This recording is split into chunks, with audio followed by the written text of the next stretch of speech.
Ok, 21 de mayo del 2021. Esta es la clase número 25 del curso de Teoría Electromagnética 2, semana 13 del semestre. Y estamos viendo el tema de guías, o vamos a empezar a ver, porque no lo hemos visto hasta el día de hoy, el tema de guías de onda. El tema de guías de onda es bastante, digamos, relevante, porque las guías de onda, pues, tienen una aplicabilidad bastante interesante en algunos campos. Entonces, vamos a empezar a ver esto, y es un concepto también muy propio de teoría electromagnética 2, porque tiene que ver pues con la transmisión de guías de onda. La idea es poder entender adecuadamente después estos rollos de sushi que aparecen acá. Entonces, esperemos que ahí llegaremos. Bien. Primero, guía de onda. El nombre es bastante descriptivo, diferente de otros casos. Hay casos donde guía de onda, o el nombre, perdón, no es nada descriptivo. Guía de onda sí es muy descriptivo. Es una estructura, bueno, obviamente física, a través de la cual se transmiten ondas electromagnéticas de un punto a otro, ¿verdad? En los cuales los campos están de cierta manera confinados, ¿verdad? Entonces de ahí viene el nombre de guía, porque la estructura física guía el camino por donde van las ondas. Entonces, qué sé yo, si tenemos, estos son una foto, ¿verdad? Con algunos tipos de guías de onda. Entonces, si introducimos por acá campo electromagnético, se va a viajar ahí dando la vueltita, ¿verdad? Hasta llegar y salir al otro lado, tomando las curvas y lo que sea, ¿verdad? Entonces, va a hacerlo de esa forma. Son elementos huecos, porque por ahí es donde viaja el campo. En realidad, una línea de transmisión es un caso especial de guías de onda, ¿verdad? Por eso, como es un caso especial, pues no lo ponemos dentro de lo que es guías de onda. Es un caso especial porque solo transmite un tipo de onda, transversal electromagnética. ¿Cuál es la transversal electromagnética? Y la que hemos visto hasta el momento. Campo eléctrico, un campo magnético, ambos perpendiculares entre sí, y una propagación de potencia perpendicular también a ellos. Esto es lo que llamamos una onda transversal electromagnética, porque los campos eléctricos y magnéticos son transversales a la dirección de propagación. Y eso es un caso especial de una línea de transmisión. Y es el caso que hemos visto. Es un medio guiado, ¿verdad? La línea de transmisión, pues que por donde va la línea, pues van las ondas, pero es un caso muy especial y en realidad es diferente, digamos, del caso que vamos a explorar ahora. Vamos a ver, avanza. Ok, entonces, bueno, esta es la línea de transmisión, ¿verdad? Entonces, una línea de transmisión, pues, tiene campo eléctrico, magnético, ¿verdad? Que viaja por ahí, tiene corrientes, y digamos que es un caso especial, pues, porque su confinamiento es muy limitado. O sea, ¿qué podríamos considerar como confinamiento? El medio superior, el medio inferior, pero a los lados está abierto. Entonces es como un confinamiento muy, muy limitado. Pero algo que ocurre con las líneas de transmisión es que se vuelve muy ineficiente en frecuencias que se llaman de microondas, que van de 3 a 300 gigahertz por efecto piel. El efecto piel ahí las hace que sean bastante ineficientes por la frecuencia que se maneja, pues viajan muy en la orilla. Los campos, las superficies no son lo suficientemente amplias para poder llevar las corrientes superficiales que viajan por ahí. El efecto resistivo crece mucho, entonces hay una serie de problemas, ¿verdad?, que tenemos ahí. Entonces, ahí es donde hacen aparición, pues, lo que son las guías de onda, pues, que efectivamente parecen un tubo, ¿verdad? De hecho, hay circulares, estas todas son rectangulares, pero hay algunas circulares que perfectamente uno las puede ver casi como si fueran un tubo. Vean aquí, por ejemplo, ¿verdad? Los cuerpos ya son, bueno, un poquito ovalados, pero ya parecen tubos. ¿Qué características tiene una guía de onda? Bueno, opera a partir de ciertas frecuencias. Entonces es un high pass filter. Y eso es una característica muy interesante, muy complementaria respecto a la línea de transmisión. La línea de transmisión, si yo la veo respecto a la frecuencia, pues usualmente tiene una respuesta de frecuencia que anda desde bajas frecuencias, pero cae en altas frecuencias. Por el contrario, la guía de onda más bien arranca desde ciertas frecuencias y va hacia arriba, ¿verdad? Entonces ven que esto parece un filtro pasa altas y esto parece un filtro pasa bajas, ¿verdad? Entonces se complementan muy bien. Lo que no puedo llevar con la línea de transmisión, lo puedo llevar con la guía de onda, de manera muy eficiente. Ahora, no quiere decir que sean o que trabajen en frecuencias exclusivas, mutuamente exclusivas o excluyentes, ¿verdad? O sea, no quiere decir que las frecuencias de una guía de ondas no se pueden llevar en una línea de transmisión o viceversa. Sí pueden compartir algunas. Lo que pasa es que el desempeño de una línea de transmisión cae con la frecuencia. Y más bien, la guía de onda, el waveguide, más bien aparece a partir de cierta frecuencia y es bueno después de cierta frecuencia. Entonces, es un complemento muy interesante que tenemos ahí. Ahora, se suelen emplear en frecuencias de microondas de 3 a 300 GHz a partir de una frecuencia de corte. Hay una frecuencia a partir de cual funciona. Ahí el comportamiento de high pass filter. Y si ustedes ven, se emplean a partir de aquí de 3 a 300 gigas, ¿verdad? Es como lo usual. Y decíamos hace un momento, pues que la línea de transmisión deja de ser eficiente en frecuencias de 300. Entonces ahí está como el complemento. Aunque bueno, no es tan estricto, ¿verdad? Pero tenemos algo ahí interesante, digamos, de la relación de estos dos. Las más comunes son rectangulares y circulares.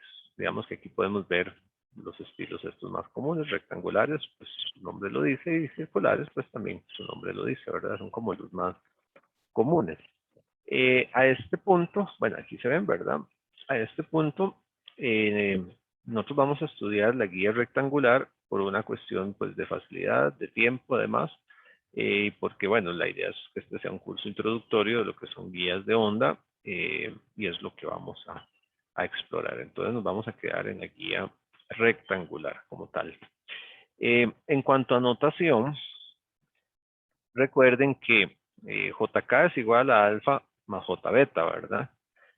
Pero también en algunos libros SJK usan el gamma minúscula, ¿verdad?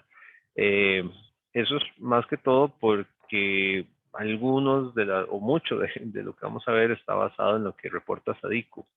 Entonces usan ahí el gamma este. Yo, en términos generales, trato de ser coherente con lo que hemos visto en el curso. Nosotros lo hemos llamado JK, pero llamarlo de la otra manera no pasa nada. Entonces ahí vamos a ver el tratamiento ese. Lo que pasa es que usar el gamma es muy fácil, por ejemplo, cuando hay que usar un gamma cuadrado, ¿verdad? En cambio, de la otra manera hay que poner JK cuadrado. Y uno se puede ver tentado a convertir el J a un -1 y las expresiones cambian un poquito. Pero bueno, eso es notación, creo que ahí no hay nada del otro modo. Ahora, guía de onda rectangular.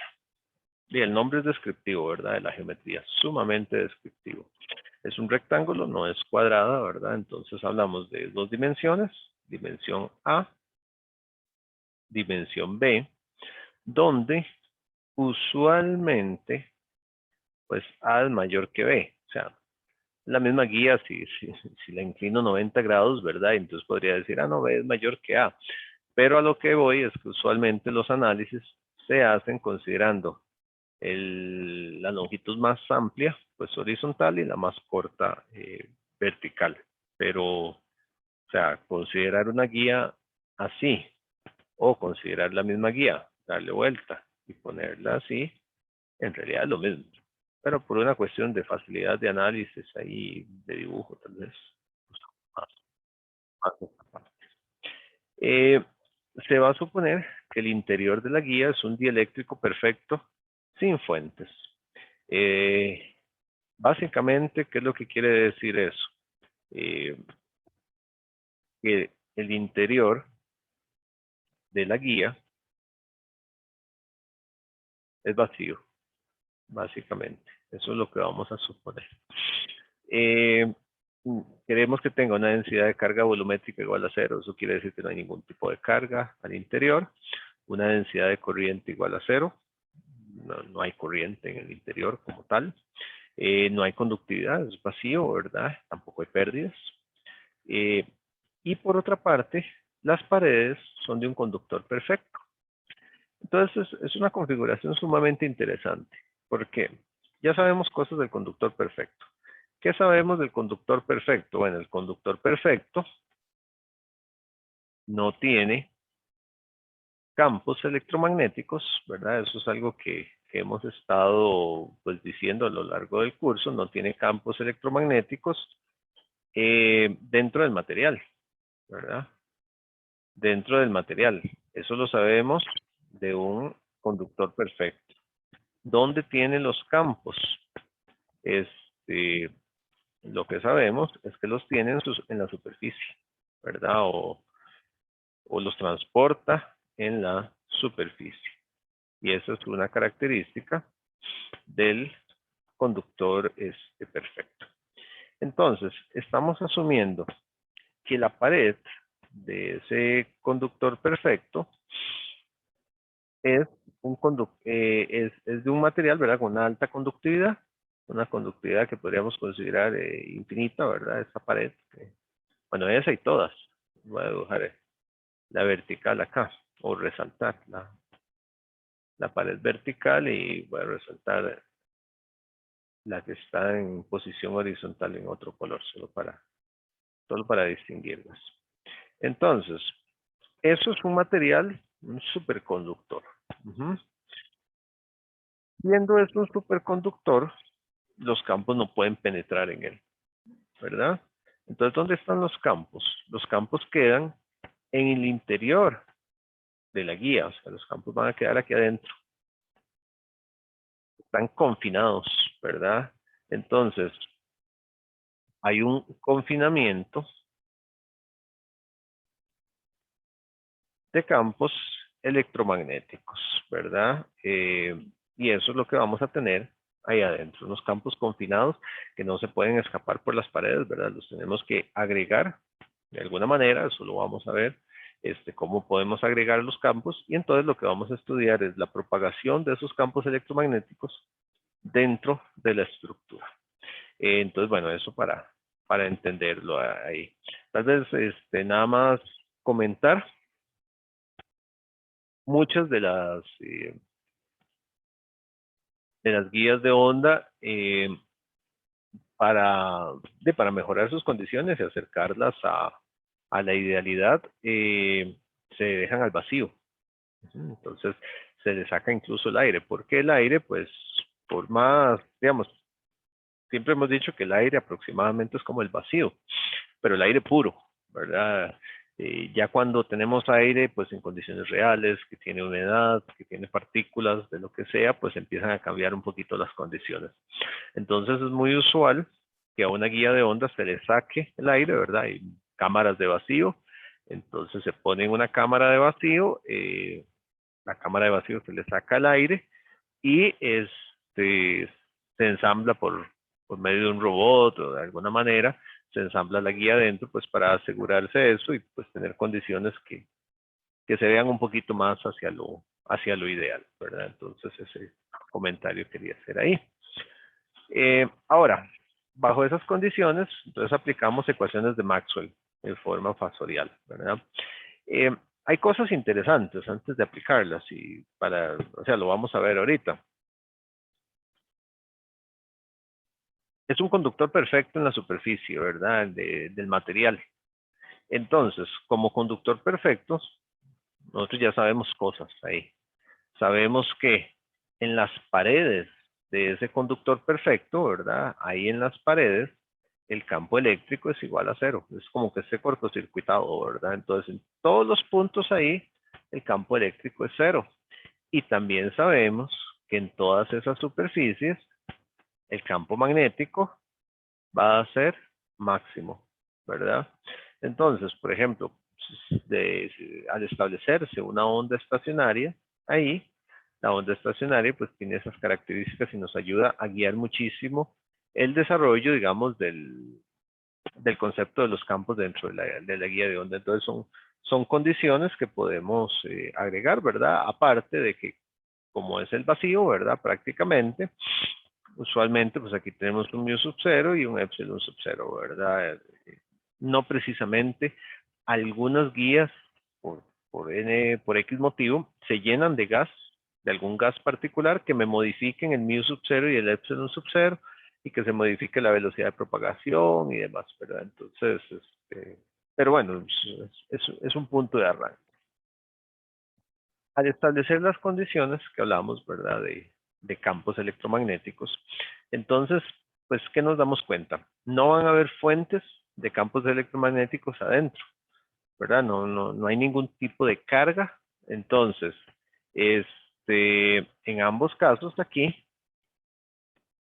reflejamos, ¿verdad? Que no hay fuentes. No hay fuentes, bueno, ya sabemos, ¿verdad? Que de H no hay fuente, ¿verdad? Del todo, ¿verdad? Una divergencia cero. Y esta es igual a la densidad de carga volumétrica en la generalidad de las ecuaciones de Maxwell. Aquí es igual a cero, ¿verdad? Entonces, no hay fuentes de E ni H. El que no haya fuentes quiere decir que no hay cargas libres ni nada de eso, ¿verdad? Después veremos cómo se le inyecta campo aquí para que viaje. Pero es diferente una inyección de campo a decir que el material tiene alguna fuente. Entonces, esa es la primera observación. La segunda observación pues nos lleva a las ecuaciones fasoriales. Estas son las normales, ¿verdad? El rotacional de S menos J omega mu HS y el rotacional de HS sigma más J omega epsilon ES, ¿verdad? Entonces, ahí tenemos las ecuaciones completas que vamos a ir ajustando. Ahora, jugando un poquito pues con identidades y demás, aplicamos rotacional a ambos lados de la ecuación 3. Entonces, al aplicar ese rotacional y aplicamos una identidad vectorial, aquí hay mucho manejo matemático, de hecho es bastante pesado o bastante entretenido en realidad, no por nada va a ser divertido. Aplicamos aquí una identidad vectorial, entonces podemos convertir esto, ¿verdad? A esto que está aquí, simplemente pues hacemos la variación, entonces esto está aquí, se puede escribir de esta manera, obviamente ahí AS, ¿verdad? Hace dos veces de ES, entonces lo escribimos de esta manera, y eso es igual pues a esta expresión, y al sustituir las ecuaciones 1 y 4, ¿verdad? Nos vamos aquí, divergencia de S, ¿verdad? Aquí está la divergencia de S, y el rotacional de HS, tenemos el rotacional de H de S, entonces esto se nos va, entonces me queda nada más el menos nabla cuadrado de S menos J omega por el rotacional de HS, que sería igual a sigma más J omega epsilon S, ¿verdad? Entonces, empezamos pues ahí, creo que ahí no hay nada del otro mundo, es puro manejo de ecuaciones, ¿verdad? Ahora, si consideramos, y esto es de una ecuación anterior, que JK es igual a esto, ¿verdad? Recuerden que JK nosotros lo hemos visto como J omega mu sigma más J omega epsilon, ¿verdad? Raíz. Entonces, si esta raíz la quitamos, entonces nos queda el JK cuadrado, ¿verdad? Que hace las veces de ese gamma cuadrado. Y tenemos esto. Entonces resulta que esto que está aquí es esto que está aquí, ¿verdad? Bueno, sin el EF, ¿verdad? Eso es lo que tenemos en ese punto. Entonces, avanzamos ahí y podemos escribir de una manera muy corta una ecuación que me dice que nabla cuadrado de S es igual a menos JK cuadrado, ¿verdad? Este término que es igual a este, por S, ¿verdad? igual a 0, ¿verdad? Porque enviamos esto al otro lado, entonces este menos se convierte en más, entonces ahí es donde nos queda igualada a 0. Ok, hasta este punto, en realidad es puro manejo algebraico vectorial de las ecuaciones. En realidad la única restricción fuerte que hemos puesto pues es esta, ¿verdad? Que no hay campos ahí. El resto de cosas son ecuaciones normales, digamos. Entonces, eh, es lo que tenemos ahí. Y bueno, como les dije algún día, uno se pregunta, ¿y cómo diantres la gente llega aquí y hace eso, verdad? Y la gente recorrió muchos caminos probando muchas cosas hasta que algo tuviera sentido, ¿verdad? Entonces, bueno, ahí tenemos lo mismo. Recordamos lo que es JK. Ahora, si aplicamos y hacemos lo mismo para campo magnético, vean que empezamos aplicando rotación a ambos lados de la ecuación 3. Ahora, si hacemos lo mismo para H, pues podemos seguir un procedimiento bastante similar y obtenemos a esta ecuación. De hecho, se parece mucho a la anterior, ¿verdad? Aquí está la ecuación 5, que fue la que obtuvimos hace rato. De hecho, vean que es como la misma ecuación en realidad, lo cual tiene mucha lógica. Eh, son complementarios, campo eléctrico, campo magnético, tienen el mismo comportamiento, etcétera, etcétera, etcétera. Entonces, esas ecuaciones 5 y 6 se llaman ecuaciones homogéneas de Helmholtz.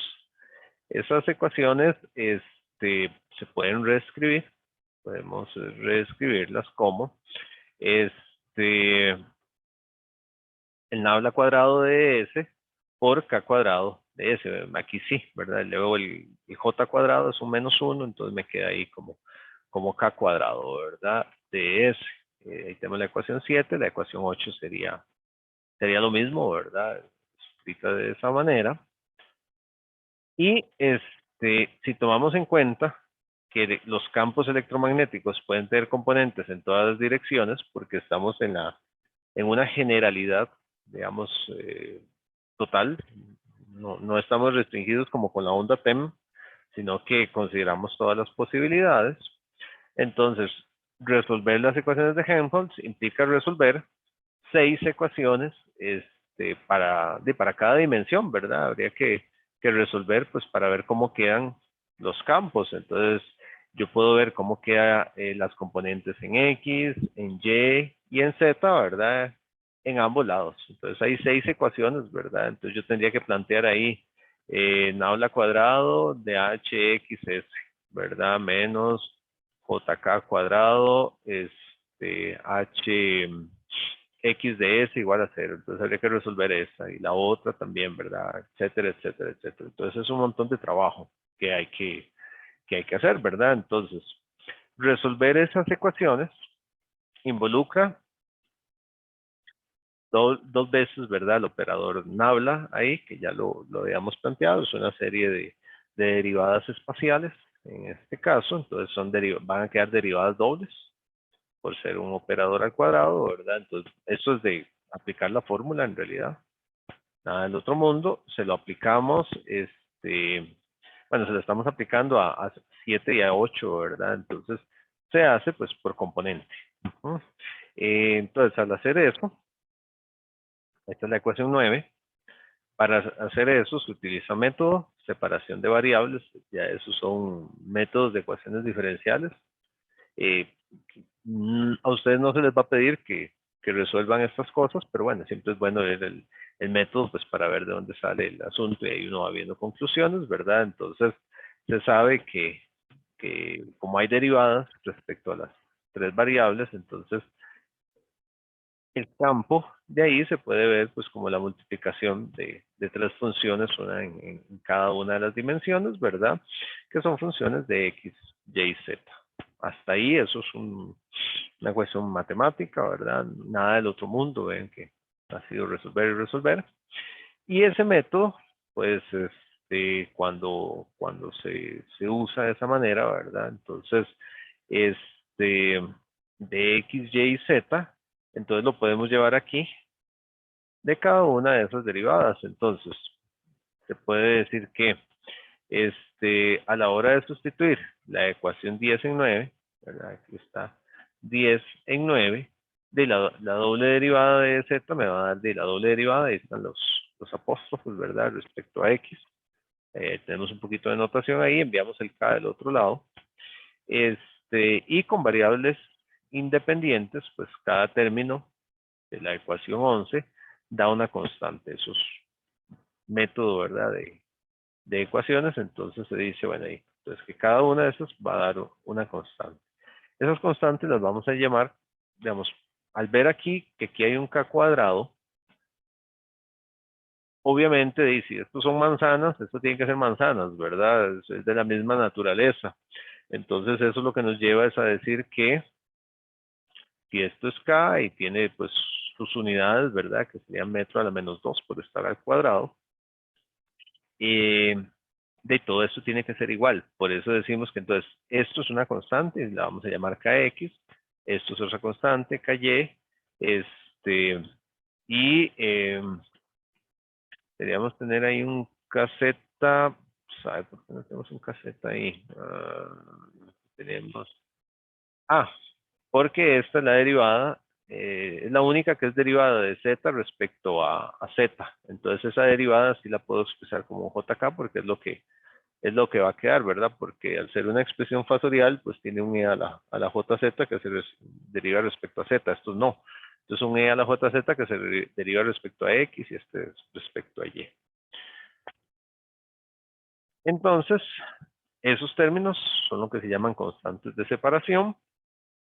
Para proceder, ¿verdad? Entonces, la ecuación 11, ahí hay que aplicar un método, ¿verdad? De ecuaciones. Y entonces, la ecuación 11 se puede escribir los términos x', ¿verdad?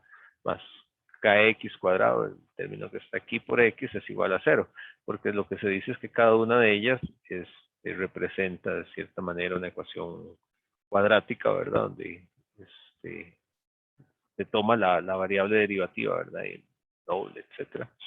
Aquí con respecto a z, tenemos esas ecuaciones. Y resulta que, bueno, la solución para ese tipo de funciones, ¿verdad? Es en los que la función multiplicada por una constante de separación y sumada con la segunda derivada a 0, pues deja pocas soluciones, ¿verdad? Ya eso es muy propio del área de ecuaciones diferenciales. Y eso es, la solución es función seno o función coseno o exponenciales, ¿verdad? Y ahí pues había que batear un poquito, si se acuerdan de los métodos de ecuaciones diferenciales, de hay que agarrar eso, ¿verdad? Y empezar a probar soluciones, a ver cuál sirve. Que es un poquito pues de lo que se hace pues ante la incertidumbre que se tiene. Entonces, vamos a tomar ecuaciones cosenos, vamos a tomar que sus derivadas quedan, senos más bien, y nos quedan cosenos en las derivadas. Entonces, cada una de ellas las podemos expresar de esa manera, donde quedan más constantes y nada más se nombran como C1 y C2. Son constantes diferentes de las anteriores, pero constantes. Esas ecuaciones, las ecuaciones 16, que están ahí, se sustituyen en la ecuación 10, que está ahí. Entonces son las ecuaciones, las 316, las sustituimos ahí. Y entonces la separación de variables, el x de y, x de z, z de z, termina siendo esto por esto, ¿verdad? Con las ecuaciones de cada uno de los términos. Aquí están las exponenciales. Y suponiendo que la onda se propaga en dirección más z, vamos a utilizar esa analogía, esa referencia, perdón. Recuerden que aquí teníamos que z va para allá, ¿verdad? Porque entonces va a ser nuestra suposición de propagación, que la onda se mueve hacia allá. Entonces, al hacer la suposición de que se propaga ahí, nos queda la constante de propagación, ¿verdad? En z, que está ahí. Entonces, desde ese punto de vista, la constante C5 se hace 0 porque esta va en menos z, ¿verdad? Entonces, esa se hace 0, entonces nada más nos queda esa que está ahí, y al multiplicar C6 por cada una de estas constantes, las constantes se transforman.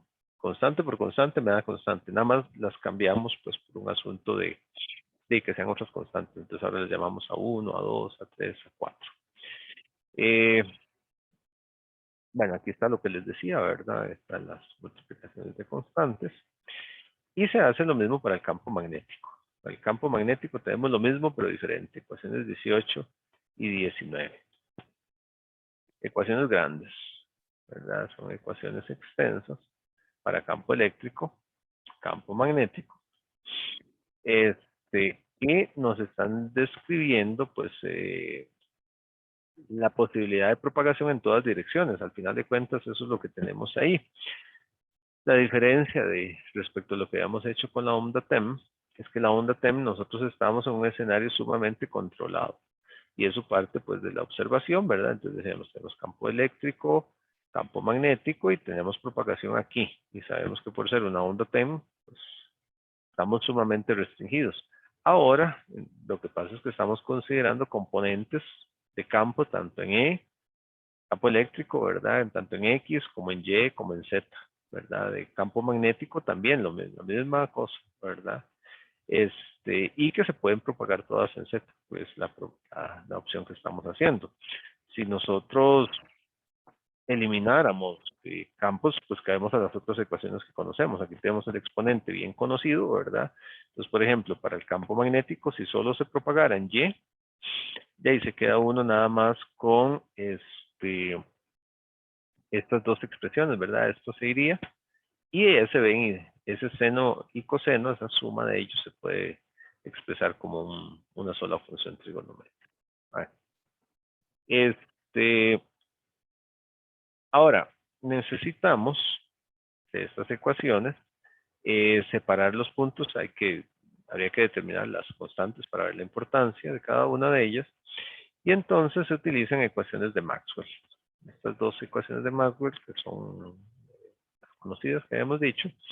Y da como resultado, a la hora de trabajar eso, que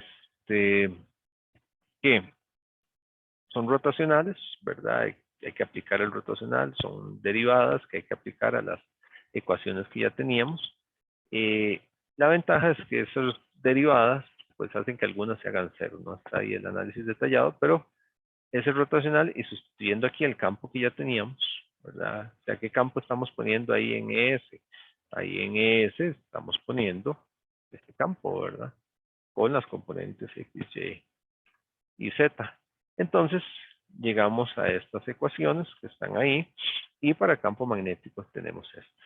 Estas ecuaciones de las 20, la número 20, es una ecuación importante que vamos a estar volviendo a ella más adelante, pues para algunos resultados que tenemos. Creo que esta parte es densa de guías de onda y vamos como por la mitad. Entonces, tomemos un respiro, hagamos la pausita y volvemos ahorita para continuar en esto. Volvemos con el Kahoot del grupo 7. ¿Sí lo tienen listo? Sí, profe. Ok. Entonces volvemos ahí. Y luego por lo menos continuamos aquí para llegar a puerto seguro con estas ecuaciones. Puerto seguro quiero decir a un resultado un poco más que vayamos a utilizar después en guías de onda. Esa es la intención. Bueno, entonces hagamos la pausita y ya casi regresamos.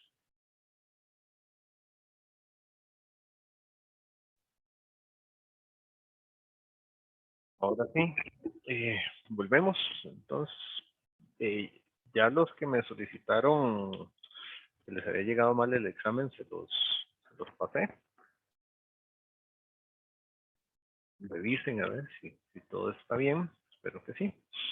Entonces ya los deberían tener ahí de manera correcta. Ok, entonces tenemos eso. Para sacar de la pena al grupo 7 en tu actividad, entonces están listos para pasar esa página. No sé si ya se ve la pantalla, profe. Veo un puente Ok. de madera, Déjeme, una montaña nevada que supongo que no es Orosi. Ok, creo que y ese es el código, entonces, para que se vayan metiendo. A ver, tal.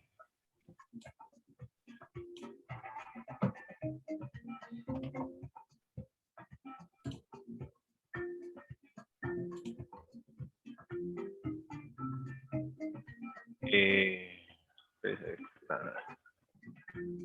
pensando, yo todavía no estoy entrando. 5, 3, 5, 14, 7, 5.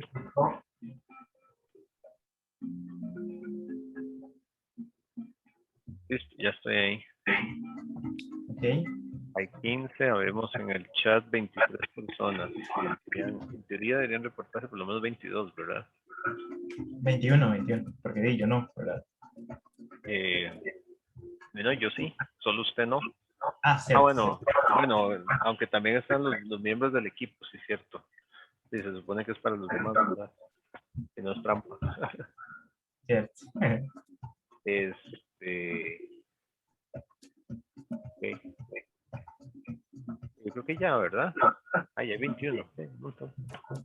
De ahí sí, yo creo que ya. ¿Alguien se fue? No sé si, ¿qué habrá pasado? No sé, pero ahí, démosle, a ver. Démosle. Va a ser el Kahoot más random de todo. No, hay que acordarse. Nombre de 3 células que se ven beneficiadas por las ondas electromagnéticas. Pucha. Células terroristas no hay.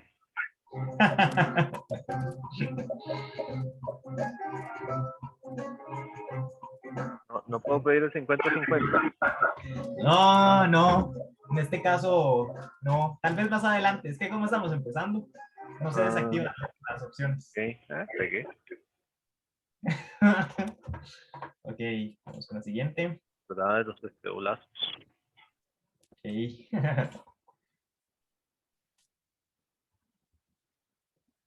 Por ¿En cierto, qué ¿qué me van a regalar ustedes? Profe, una bici de MTV. Ah, qué bueno. Sí. Pusimos regalones.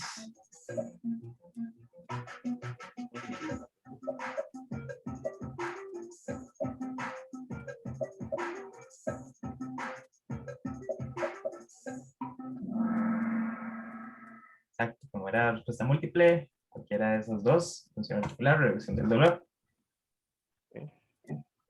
Muy bien, Félix. Félix sí puso atención de la presentación anterior. Yo. Puede la inflamación sobre un cartílago generar la degeneración de este e incluso dar pie a la artritis.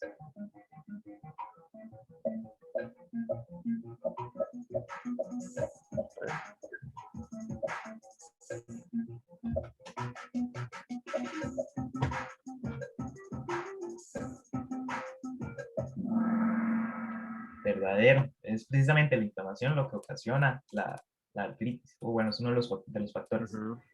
Papá. ¿Vio? Viene bien. El profe es el único que tiene algo así. No, todos lo tienen en el TEC digital. Mayor será el beneficio para el paciente.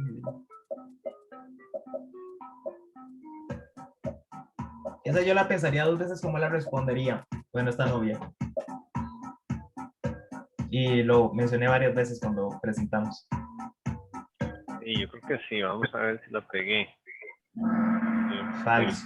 Exacto. La ventana de dosificación es muy importante. Sí, es un... Ay, pucha, ya me pasaron. Okay, faltan ¿Me 3 dices como más. la suya, la de la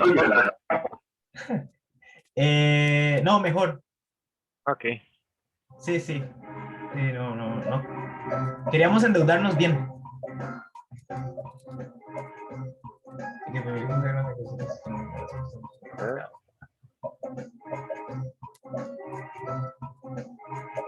Costo-beneficio. Es falso. Precisamente es muy barato implementar la tecnología para la recuperación. Una vez yo No, tenía una ¿por qué? lesión y me metieron la rodilla, era en un agujerito como el que salió en la presentación de ustedes al inicio. Yo no sé si era eso mismo. Sí, era eso. Exacto, era eso. Ujú. Porfa, di que alguien más gane, ¿ah? Porque si gana el profe, qué monótono. Ok. Está relacionada a la eficacia de las ondas electromagnéticas en el tratamiento de la osteoartritis. Muy fácil esa, no lo pueden fallar.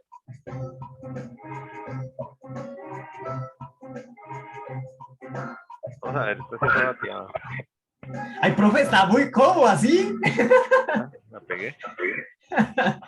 Mejora cognitiva, no van a hacerse más inteligentes. Sí, Pura eso no. mentiras. Y Nada, di, si ya están muertos, ¿para qué los vamos a tratar? Entonces, ok. Híjole, bueno, pero tal vez ahí, Luis. se fue la luz. Ya vino. El problema es que se resetea el router. Comprarse un OPS. Comprarse un OPS para el router.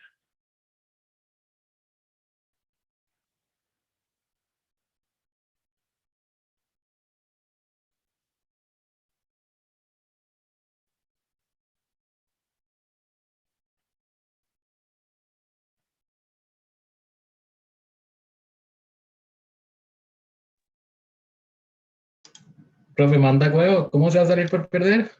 Vea, perdí por culpa del recorte de fluidos. Está lloviendo aquí, a veces pasa Necesito eso. aprovechar mi inicio. Hay que aceptar la derrota, profe. Es parte Sería del una bici. deporte. O sea, los mangos estaban buenos, pero de con la bici podía ir a traer más mangos, ¿verdad? Ahí, pues Gil necesita, quiero que mande prueba de la entrega de la bicicleta. Si no, le bajamos puntos al grupo. Como debe ser, ¿verdad?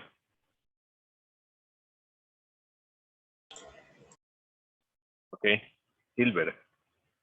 Se me quedé con Gil, como decía Gil. Sí, si no le llega esa bici, ponemos 0 ahí. Listo. Pero ojo, profe, o sea, es Ah, dentro de 10 años, ¿verdad? Porque no se definió un tiempo, ni yo tampoco dije cuándo. Entonces, Dino, Gil la puede esperar dentro de unos 10 añitos. Ahí, que vaya agarrando condición por el momento y luego ya ahí se la vamos a entregar.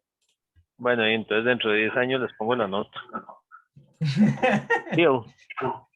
No creo que eso sea evaluativamente correcto, profe. Ve, no le gusta esa idea. Sí, no, la de la foto de Mac, dice Gilbert que se la haga llegar. O sea, esa bici juega para él. Bien, bueno, ahí, ¿sabe qué me gustó? Ahí, bien que mal algo le queda a uno, algo se acordaba uno de la actividad, entonces eso es bueno. Me están pidiendo la rifa de la bici. Mac, creo que no se va a salvar de entregarla ahí. Es el precio de eso. Bueno, continuamos entonces. Pero sí, algo se acordaba uno, eso es bueno, eso es bueno. Ese para ubicar aquí la presentación. Ok. Ah, listo, continuamos con ese montón de ecuaciones. Quiero, por lo menos, bueno, sí vamos a llegar a un punto donde pobre en buen sentido. Yo sé que esa parte siempre es pesada, pero ni modo. Y si ustedes revisan, dentro de un montón de libros, todos tienen deducciones, todas son pesadas. Yo nunca he visto una en guías de ondas que sea así como sencillita, en realidad siempre son pesadas. Excepto Hay libros que no describen ninguna ecuación, nada más la describen cualitativamente. Bien, llegamos a las ecuaciones 20. Las ecuaciones 20, en realidad todas son la misma ecuación, pues aplicada a diferentes coordenadas. Son diferentes componentes, digamos, pero si ustedes chequean, ven que es lo mismo al final de cuentas, ¿verdad? Es una derivada del campo respecto a los componentes, ¿verdad? Y entonces me establece la relación que hay. ¿Qué es lo que me dice eso? Digamos, por ejemplo, aquí, esto me dice que una componente de campo, ¿verdad? De campo Z, en dirección Z, respecto a Y, ¿verdad? Y una componente de campo Y respecto a Z está relacionado pues con una componente de campo magnético X, ¿verdad? Y así por el estilo. Aquí una componente X de campo eléctrico y una componente Z, bueno, esta respecto a Z, esta respecto a X, está relacionada con una componente de campo Y. Entonces, a partir de ahí, lo que uno establece son relaciones de cómo se ve la guía de onda, donde este es Z, perdón. Este es el estándar que seguimos, esto es X, esto es Y. Entonces, lo que me dicen una como la primera es que una componente en X, ¿verdad? O sea, una componente que va hacia allá, con una componente en Y que va hacia acá, me crea la componente en X de campo magnético. Es esto. Ven que son relaciones transversales todas. O sea, esto es campo eléctrico, es Z, esta es Y, ¿verdad? Y eso está relacionado con una componente de campo magnético H. Todas son relaciones transversales al final de cuentas. Derivadas respecto a otros puntos, respecto a otras componentes, después, bueno, se va a ver un poquito mejor el avance, pero en términos generales, cada ecuación, de una u otra manera, me está hablando de ondas TEM, hasta cierto punto. Porque es un patrón, digamos, que aunque tenemos una complejidad por tener un conjunto de datos o de componentes en diferentes partes, todas al final de cuentas son ondas TEM, ¿verdad? HX, HZ, Y, ¿verdad? De alguna forma, digamos, esto es lo que hace, por ejemplo, aquí, esta de acá, me da una resultante que va por el medio, ¿verdad? Y está a 90 grados de la otra. Entonces siempre vamos a tener eso. Estas ecuaciones 20 que están ahí, la idea es, pues, poder expresar todos los campos en términos de EZS y HZS. ¿Por qué expresarlos todos en ese término? Porque son los campos que se propagan. Nosotros lo que queremos es ver los campos en su dirección de propagación. Allá va Z, ¿verdad? Entonces, si yo puedo expresar todas las diferentes componentes en términos de Z, después yo puedo despejar Z. Entonces despejo Z y voy a poder tener una expresión de E de Z de cómo se mueve ahí. Pero de momento no lo tenemos. Tenemos una serie de ecuaciones que es complicado. Entonces, bueno, hay que ir jugando con esos que están ahí. Entonces, por ejemplo, para EX se combinan las ecuaciones 20B y 20D. Aquí están 20B y 20D. Para tratar de encontrar la expresión que queremos, ¿verdad? Entonces, uno puede jugar con eso. Entonces, uno se da cuenta, por ejemplo, aquí, que, vamos a ver, con estas, uno puede despejar. Aquí tenemos 1 sobre J omega, bueno, es que ahí ya está despejado. Aquí tenemos DHZ de Y, más un término, ya le perdí la traza a esta, como era la combinación. HYS está sustituido, este es HYS, entonces HYS yo puedo, lo que se hace es que sustituye aquí. Vamos a ver, tenemos DH aquí, en esta dirección. O sea, yo agarro este HYS, despejo, y lo pongo aquí, ¿verdad? y hago la derivada respecto a z. Entonces, vean que aquí me queda una derivada de z cuadrado, ahí, en ese término, ¿verdad? Y voy jugando con esa ecuación ahí. Obtengo 21, ahí, bueno, la ecuación 21, ¿verdad? Y de esas ecuaciones, de las ecuaciones 18 y 19, que están ahí, se ve que las componentes de campo varían con z de acuerdo a e a la menos jkz. Todas tienen eso, digamos, esto se distribuye, ¿verdad? Entre todos los términos están por ahí. Entonces se dice que la componente EZ, pues es e a la menos jkz, ¿verdad? Y la otra componente pues también tiene la variación, porque eso yo me lo llevo ahí y está distribuido. Eso hace que, digamos, una derivada de exz respecto a z sea igual a la derivada de esto respecto a z. Entonces se baja el menos jk, ¿verdad? Por la componente en z, la derivada al cuadrado me da el jk cuadrado. Ahí. Así, entonces, la ecuación 21, que involucra derivadas, ¿verdad? Yo la puedo escribir, las derivadas de x, de esta manera, ¿verdad? Que son las expresiones que teníamos acá. Esta va por acá, esta va por acá. Son esas expresiones. Sustituimos en esa ecuación. Y jugando un poquito pues con el álgebra, nada más un reacomodo de las expresiones, se puede escribir de esa manera, donde, y aquí ya es como el primer resumen importante, digamos, está ese término grandote que anda por ahí, se sustituye como se le llama h, por una cuestión de facilidad, ¿verdad? Se le llama h, este término es k cuadrado en realidad. Entonces, la ecuación x que teníamos se puede escribir con ese h cuadrado. Y se simplifica un montón más, ¿verdad? Este es el h cuadrado que tendríamos ahí, que ayuda mucho. Aquí también yo puedo escribirlo, digamos, compensando los términos que quedan por ahí. No, mentiras. Este es el h cuadrado, y entonces lo mando a dividir aquí. Mando a dividir en esos casos, ahí se van a cancelar unas cosas, por eso aparece el término adicional.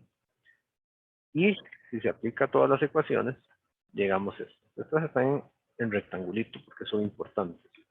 ¿Por qué son importantes? Son las componentes de campo EX, EY, HX y HZ en términos de las componentes de viaje. EZ, HZ, EZ y HZ en todos los casos que están ahí. Entonces, ya tenemos un punto donde la onda que está aquí, que tiene componentes en X, en Y y en X, tanto para campo eléctrico como para campo magnético, están expresadas en términos del campo que viaja en Z. Y eso ya es conveniente para la descripción de los campos. Entonces, estas ecuaciones aquí son importantes. Vamos a chequear un poquito cómo se ven. Bueno, aquí está el término SDH, ¿verdad? Eso estaba antes. Ahí. Entonces ahí está para recordar por qué es SDH que anda por ahí. Y bueno, del análisis de estas ecuaciones es muy importante porque se desprenden lo que se llaman los modos de onda. Esa parte es al final un poco el corazón de este asunto de guías de onda, entender los modos de propagación, que son patrones o configuraciones dentro de la guía de onda. Entonces, nuestras ecuaciones relevantes, por así decirlo, son estas. Estas ecuaciones son nuestras ecuaciones relevantes al final de cuentas, en el sentido de que vamos a aplicarle una serie de condiciones a ellas para entender cómo se propagan los campos dentro de la guía de onda. Vamos a ver cómo se hace eso. Ahorita retornamos a estas ecuaciones y bueno, en la presentación se ponen ahí en azulito, como las pongo cuando hay que verlas. Ahí están las ecuaciones, ¿verdad? Ecuación 22. Resulta que hay 4 modos de propagación. ¿Qué son modos de propagación? Como les decía, son como distribuciones de campo. O sea, cómo los campos electromagnéticos se pueden acomodar dentro de la guía de onda porque no lo pueden hacer de cualquier manera, sino que hay casos especiales restringidos pues por las ecuaciones. Un modo se llama modo ET, electromagnético transversal, que es el modo donde el campo eléctrico y el campo eléctrico y magnético en su componente Z es cero. ¿Por qué se llama electromagnético transversal? Porque si ustedes ven acá, si le quitamos el modo Z tanto a E como a H, campo eléctrico como campo magnético, nos queda de esta manera. Ven aquí, tenemos campo eléctrico, campo magnético en X y en H.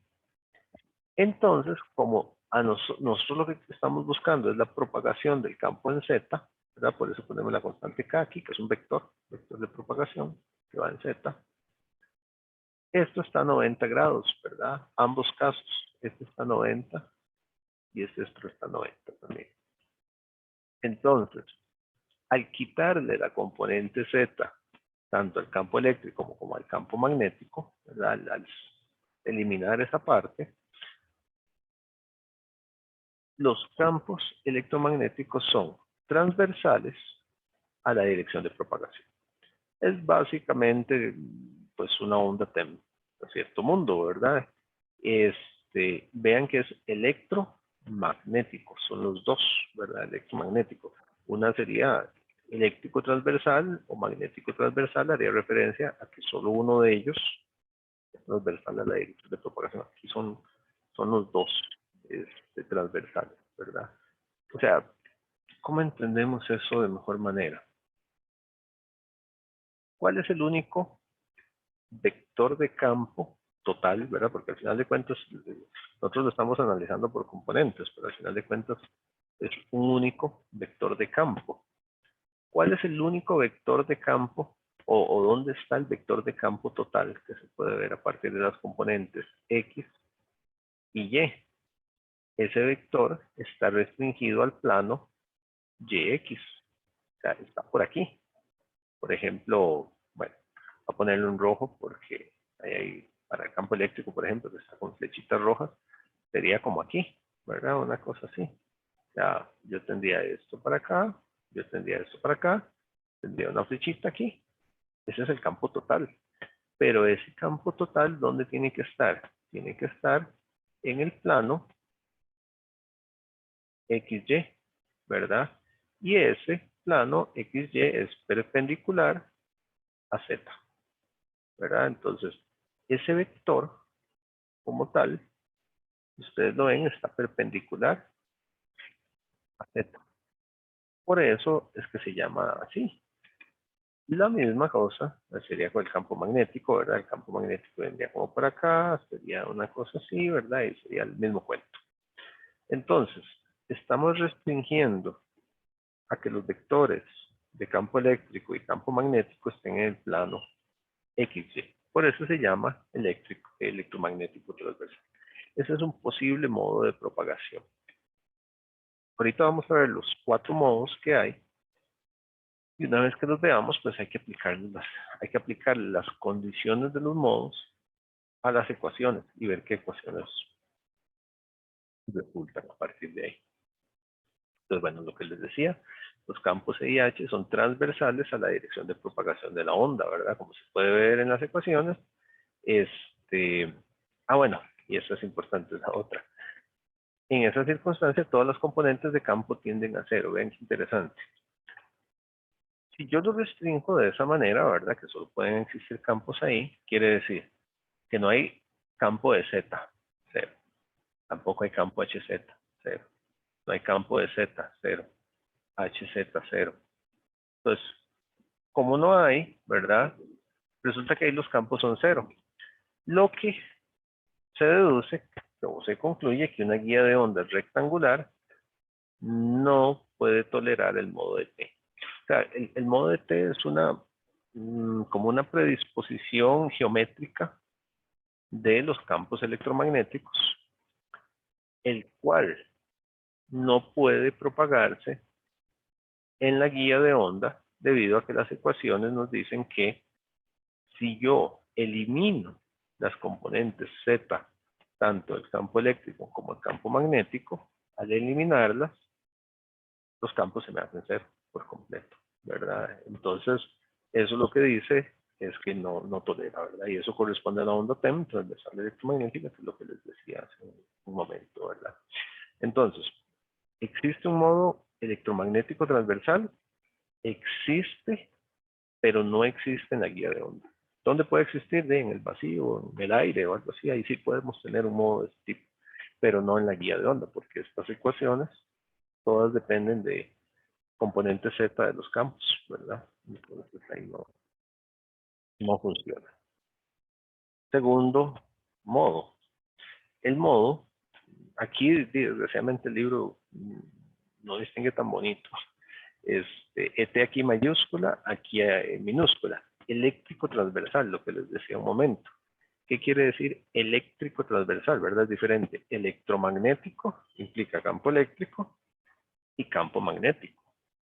Eléctrico, solo campo eléctrico transversal. O sea, nuevamente, estamos limitando el campo eléctrico a que exista en el plano XY, nada más, ¿verdad? Es lo que estamos haciendo. Entonces, aquí tenemos el total, que es dado pues, por estos componentes. Entonces, lo tenemos en el plano XY, y esa es la limitante ahí.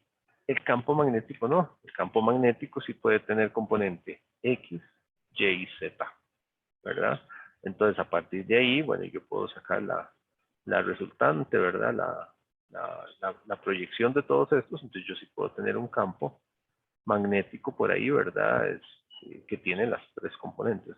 Es una posibilidad. Este eléctrico transversal, si yo me voy a las ecuaciones, ¿qué estoy haciendo? Eliminando todo lo que sea Z, ¿verdad? Entonces, elimino esta parte, pero esta sí está. Esta parte, esta parte, esta parte. Pero lo demás sí está. Es un modo que tenemos ahí, ¿verdad? Que sí existe. Entonces, bueno, X y Z, ¿verdad? Son transversales, normales a la dirección de propagación. Y entonces se dice que tales componentes se encuentran en modos eléctricos transversales, ¿verdad? O transversal electromagnético en inglés TE. Este modo se le llama TE en inglés o ET en español, no sé, depende de cómo uno lo vea, ¿verdad? Entonces vean que es medio confuso un poquito, es mejor el nombre descriptivo. Pero bueno, es parte de lo que hay. Ya nos estamos, ya podemos presentir, ¿verdad? ¿Cuál es el otro modo que vamos a ver? Vamos a ver un magnético transversal también. Entonces, ahí tenemos las mismas ecuaciones. Magnético transversal, HZ igual 0, ¿verdad? Creo que es bastante claro. Estamos restringiendo el campo magnético únicamente aquí. Entonces, todo lo que sea HZ se nos va, pero las ecuaciones siguen viviendo, ¿verdad? Por así decirlo. Sí puede estar, ¿verdad? El campo eléctrico sí puede estar, ¿verdad? Tenemos un campo eléctrico que sí puede, pero que tiene las tres componentes, ¿verdad? Entonces, esto que está ahí, H es transversal a la dirección de propagación, ¿verdad? Es un modo transversal magnetic ahí en inglés. Y listo, funciona. Y por último, tenemos lo que se llama un modo híbrido. El modo híbrido se considera que pueden haber de los tres, ¿verdad? Podemos tener vector de campo eléctrico por ahí, ¿verdad? Y vector de campo magnético también, con las tres componentes que están ahí. Ese modo, bueno, ahí ni H ni E son transversales a la dirección de propagación, ¿verdad? Y a eso se le llama un modo híbrido, es el nombre que hay. Únicamente vamos a analizar el modo MT y LT chiquitito. O sea, vamos a analizar magnético transversal y eléctrico transversal. ¿Por qué? Bueno, primero, el electromagnético transversal no se propaga en la guía de onda. Y el modo híbrido se puede lograr bajo condiciones particulares y no es muy usado, es muy complicado en realidad. Y por la forma en que se suelen introducir los campos electromagnéticos en una guía de onda, establecemos o un modo MT o un modo ET. Establecer un modo híbrido se puede hacer, pero no es común. Generalmente, a la hora de introducir un campo aquí, o se hace lo fácil, por el tipo de perforación que hay que hacer en la guía, y mete como una antenita ahí, queda uno u otro transversal. Entonces, por eso es que vamos a tener o eléctrico transversal o magnético transversal, modos MT o ET, ¿verdad? Los modos 2 y 3, esos son los que vamos a chequear y con los que nos vamos a quedar aquí. Y a partir de acá, pues se trata de revisar, digamos, esa propagación, ¿verdad? De cómo se ven los campos. Ahí se va a empezar con el modo MT, magnético transversal, ¿verdad? Donde entonces el campo magnético, H, es una función únicamente de X y Y, mientras que el campo eléctrico es una función de X, Y Z. ¿Ok? Eso es lo que vamos a tener. Entonces, a partir de eso, es que tenemos el modo MT, pues, para analizar cómo se propaga la onda. Lo cual da lugar a patrones de propagación. A partir de esos patrones uno puede, digamos, establecer ahí cómo es el movimiento, ¿verdad? Entonces vean que eso implica, pues obviamente fijar HZ igual 0, ¿verdad? Si tienen las tres componentes, H solo 2, ¿verdad? Mediante las ecuaciones. Y vamos a aplicar condiciones de frontera, que es como la parte interesante. Ahí nos va a interesar ver cómo se propaga el campo, ¿verdad? Entonces lo que les decía, hay que despejar EZ, ¿verdad? Para determinar a partir de él los demás componentes. Y saber que en las paredes de las guías de onda, ¿verdad? El campo debe ser continuo. Y como ahí es un cortocircuito, ¿verdad? Los campos EZ en Y igual 0, vean las dimensiones.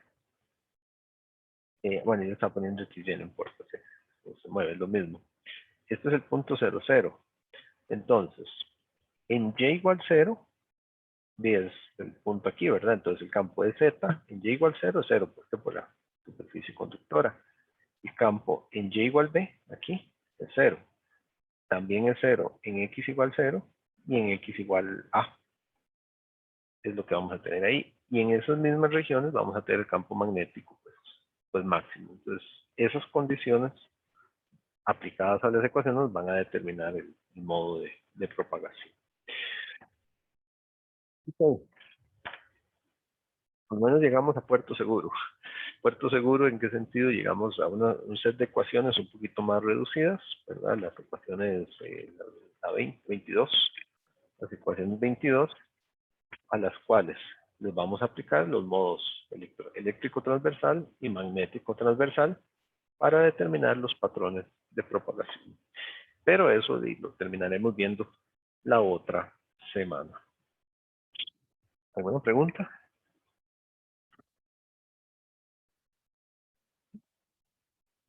Bueno, entonces las preguntas yo sé que vendrán después, pero bueno, aquí ya vamos teniendo luz un poquito de cómo son las guías de onda.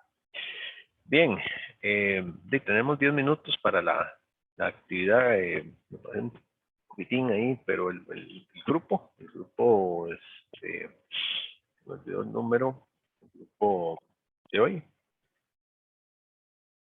Sí, ya puede ver la pantalla, profe. Ahí se ven los radares. Ok. Bueno, primero me disculpo porque tengo unos niños aquí cerca gritando, entonces.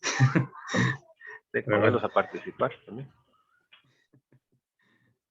Bueno, entonces empecemos. Adelante. Bueno, mi grupo es el número 4.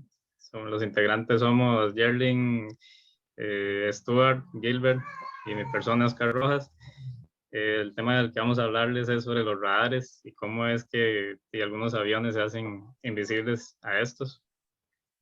Entonces, bueno, lo primero que hay que hablar respecto a esto es que en la historia todo está basado, o los radares, toda la física de ellos está basado en lo que fueron los principios de Nikola Tesla, los cuales él primero estipuló las frecuencias y los niveles de potencia que se utilizan. Y los mayores avances respecto a estos ocurrieron en la Segunda Guerra Mundial.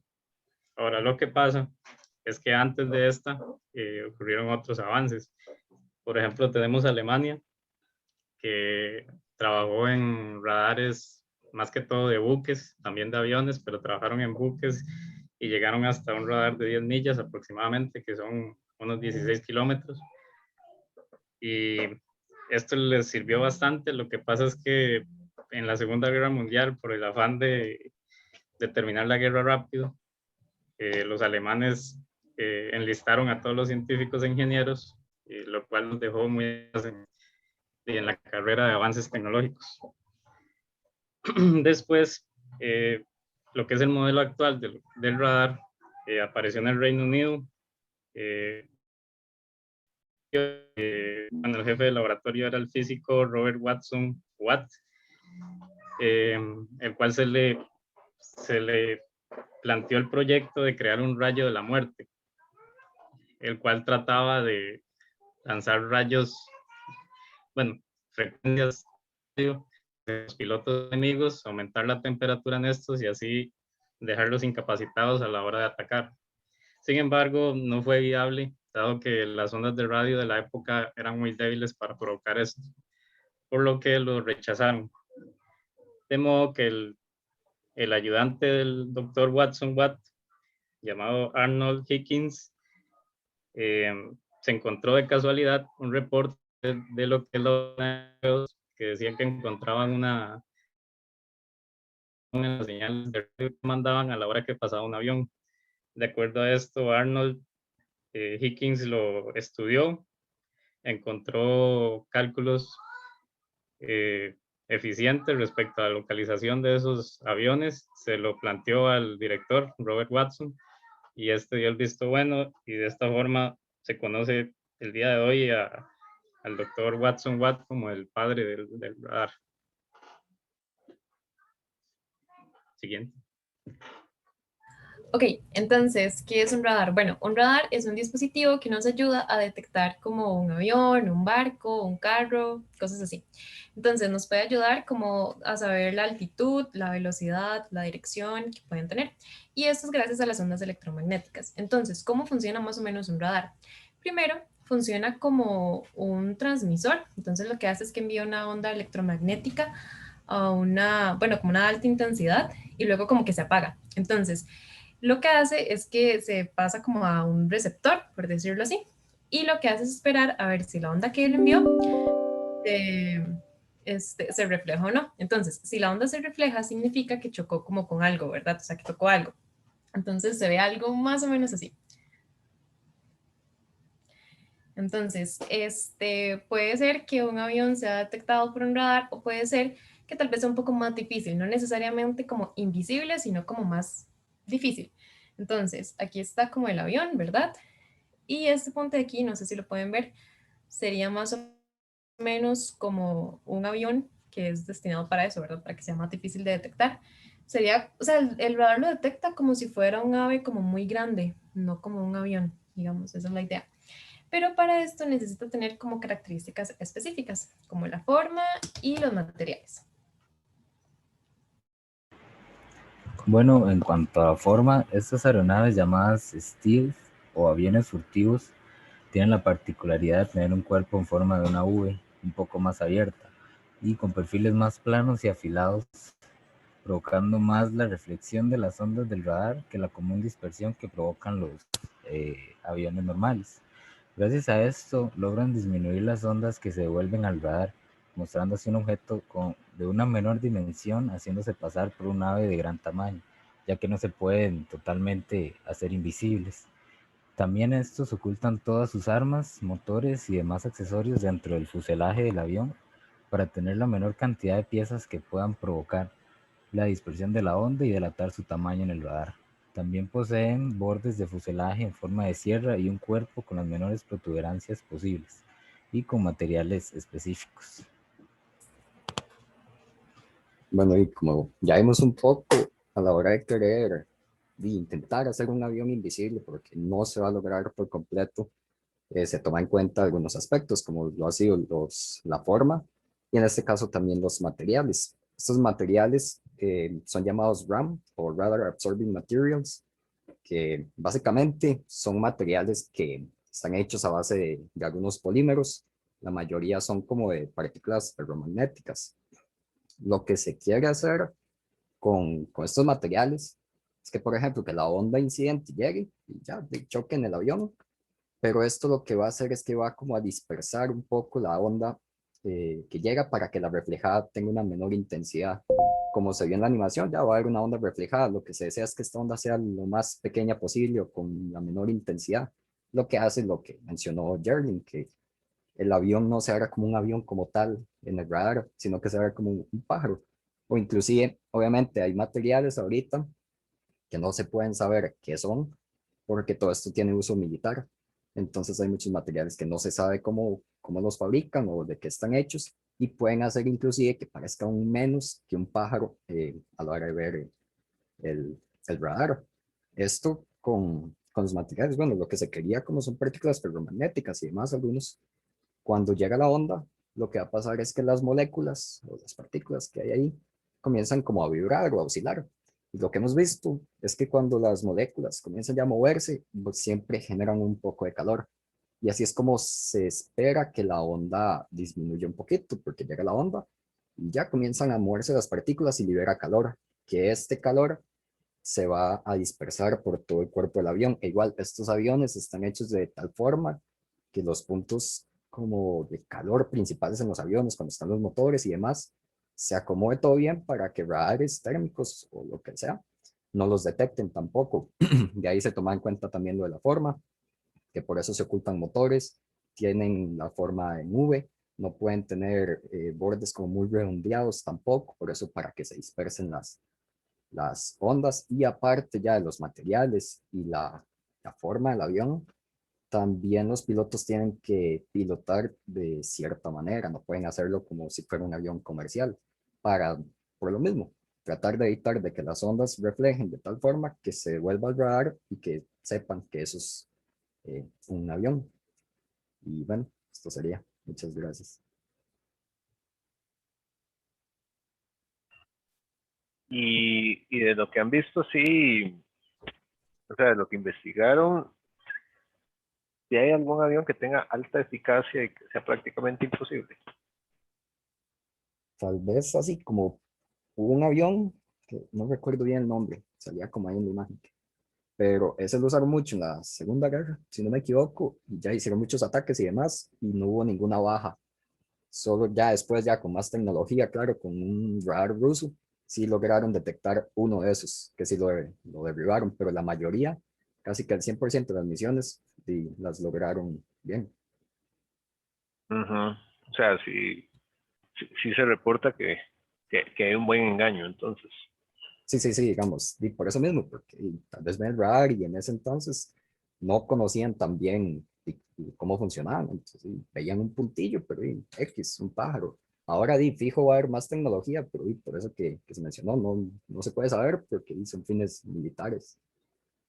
Interesante, yo pensé que los pájaros no se veían. Sí, digamos, no se ve como un Son pajarillo, rastreables. digamos, si es como un pájaro un toque más grande. Por eso de todo lo que leímos, eso era como lo que salía de la forma. Sí se ve muy pequeño. Entonces, por eso es que pasan prácticamente invisibles. Interesante. Y al final de cuentas, se trata de un asunto de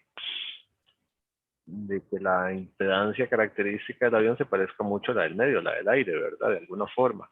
O que haya un ángulo de dispersión que no devuelva los rayos a la fuente, ¿verdad? Que sería la antena emisora. Sí, es como una mezcla de esas dos, por los materiales, la forma y cómo se tienen que pilotar para que no se devuelvan los rayos y que sean pequeños las ondas. Sí. Ok. ¿Alguna pregunta? ¿Algún compañero?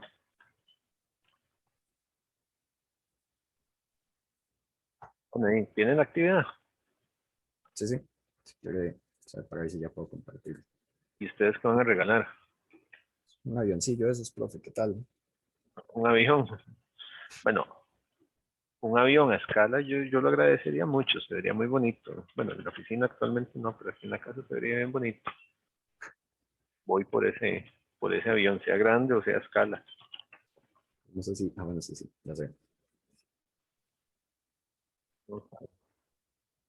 Yo,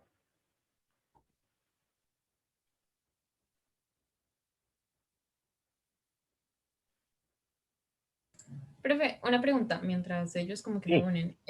Yo había visto que en las instrucciones del trabajo usted nos había puesto como informe de participación.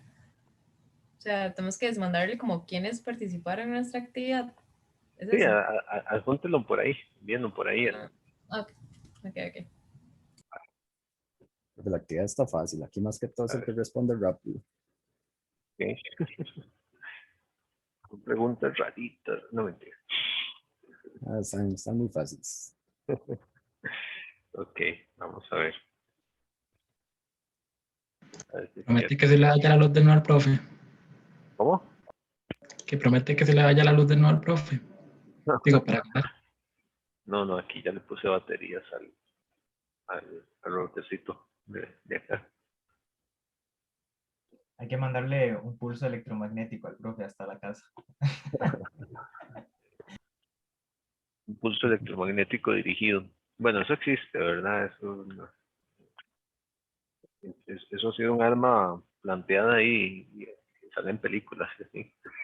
Enviar un pulso electromagnético con una antena parabólica muy dirigido y de muy alta intensidad para afectar equipos, ¿verdad? También se hablaba hay una serie en Netflix de espionaje y uno de los episodios tiene que los rusos enviaban ondas electromagnéticas a, bueno, y a gringos, que era el pleito, ¿verdad? Y y los debilitaba a la gente y demás. Eso a punta de ondas electromagnéticas. Entonces les dirigían alta radiación y los afectaba en salud. Y es casi el rayo de la muerte que mencioné. Más o menos, algo así, Lo un lograron. rayo de la muerte.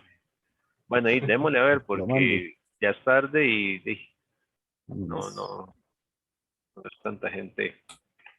Ya dimos tiempo.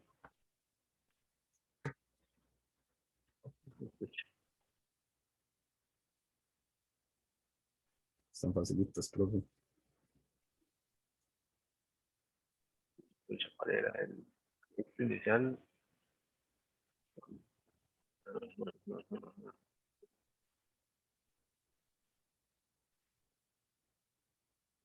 Está, pues estaba hablando. Se me va el modelo a escala.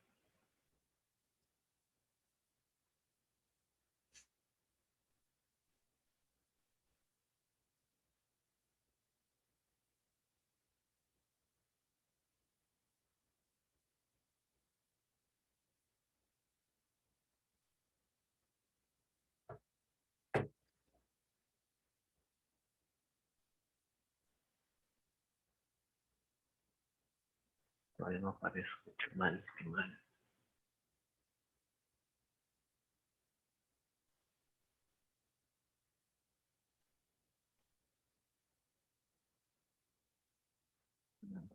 A ver, Entonces están ganando el profe. bueno, pucha, quedé sin avión ya.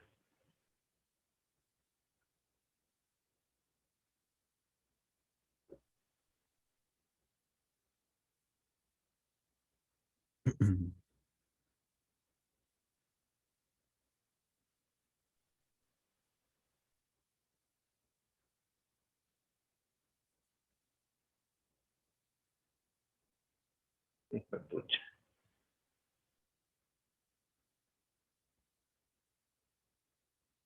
Vamos a ver.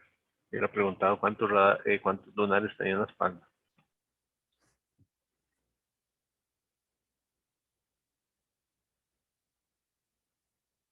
Está facilito, profe.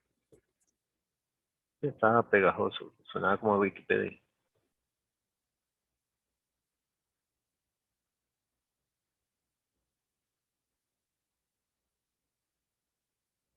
Tan, tan, tan, tan. Alejandro se ganó el avión. Bueno, Alejandro, necesito que nos dé prueba de cuando le hagan llegar el premio a la casa. Sí, profe, yo les aviso. Sí, sí, si no me dice Yo espero y... que no llegue muy tarde. Sí, no, igual, me avisa si no corregimos la nota. Listo, muchas gracias. Que pasen un bonito fin de semana. Se cuidan y nos hablamos el miércoles. Que estén muy bien. Gracias, profe, igual. Bueno, hasta luego. Pura vida. Profe, ¿nos vemos en otra cuenta o...? No le he dicho que sí lo puedo atender. Ok. Buena teoría no podría, pero es rápido, supongo. Sí, me imagino. Sí, sí, rápido. Profe, ¿se acuerda cuando Vámonos nosotros... aquí a ver. Cuando me preguntó sobre qué pasaba cuando una línea, cuando un stop estaba en abierto, que yo se lo respondí y ahora ya no me acuerdo qué fue lo que respondí. Y lo ¿En qué pongo para la sentido? tutoría. A modo de ecuaciones y a modo de la ¿cómo se llama esto? El círculo ese, de la carta de Smith. ¿Qué era lo que pasaba cuando el stop estaba en abierto? Cuando usted, bueno, a nivel de ecuaciones, un stop es una línea de transmisión que termina en abierto, nada más, ¿verdad? Ajá. Entonces, es aquí un ZL igual a infinito. Entonces, su impedancia de entrada es igual, revise las ecuaciones porque no me acuerdo bien de memoria, pero creo que era J cotangente de beta L, creo que era así. Y cuando uno lo pone cuando uno está montándolo en el asunto de la carta de Smith, uno lo ponía en el infinito. Si es Z, sí, digamos, en la carta de Smith, ¿verdad? Se ve algo así. Entonces, en la carta de Smith tenemos este punto es para un Z igual a infinito. Este es el punto de un abierto, ¿verdad? Y este es un Z igual 0 y eso es un corto, ¿verdad? Y pues al contrario, ¿verdad? Aquí es un Y igual 0 que corresponde a un abierto y aquí es un Y igual a infinito que corresponde a un corto. Claro. Entonces usted lo que tiene es un abierto, tiene que empezar desde aquí, ¿verdad? Si lo que quiere averiguar es la impedancia de entrada, sí lo está viendo con Y, ¿verdad? Con admitancia. Si es una admitancia, usted empieza desde aquí. Y la resistencia que está en paralelo en la misma línea de transmisión no me afecta casi que en nada, ¿verdad? No me acuerdo de esa resistencia en paralelo, usted se va a buscar la tutoría. Sorry, perdón, es que yo pensé que me iba a dar chance en la mañana, pero no, pero... ¿Cuál pregunta es? Es la última. Bueno, pero ahí no hay ningún abierto. Sí, el stop está abierto. Es que no hay stop. O sea, uno tiene... De acuerdo. Es que uno tiene que ponerle el stop en la Bueno, habría que ponerle el stop. Sí. Ajá. La resistencia simplemente se toma en cuenta, ¿verdad? O sea, usted aquí escribe una ecuación de nodo. Ajá. Digamos, aquí existe la admitancia de la resistencia es 1 sobre 30, ¿verdad? Entonces aquí tiene una ecuación que dice que YB es igual a YA más 1 sobre 30. Y ya con eso saco todo, sí, cierto. Perfecto. Bueno, eso era, profe. Listo. Genial. Está bien. Gracias, profe. Hasta luego. Buena vida. Ok, chao.